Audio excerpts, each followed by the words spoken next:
Familia joma nokale sano opogore opogore lweto obila kinde mag ng'anyo ondiko dhoggi kod duol mang'iyo timbe obila kata IPOA matok jatend piny Kenya William Ruto dwaro mondo mi gindik dhoggi mondo mi okonygi e kawo ondamo mar chik ne obila mitudo kod timbe makamago. IPOA no osegolo ywak ni joneno ok wuog oko mar ndiko dhoggi gino makoro giwacho ni rocho chenro makamano. We know there is the issue of witnesses, so we are in touch with the families. We have managed to talk to them. They are already willing to record statements. We have also obtained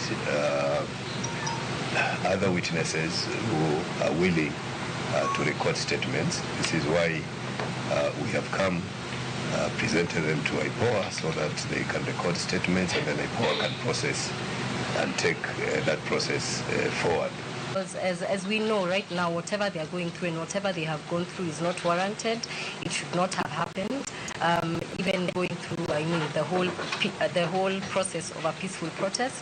And so, as just has been described, I don't want to overhaul this or just to go lengthy into this, but we're just here to collaborate with IPOA and to make sure that whatever needs to be done is done, and at the end of the day that the families and whoever has been left behind by the deceased will have peace of mind. Cases in courts are sustained on the basis of sound evidence, and that's why we have the evidentiary threshold that is very high.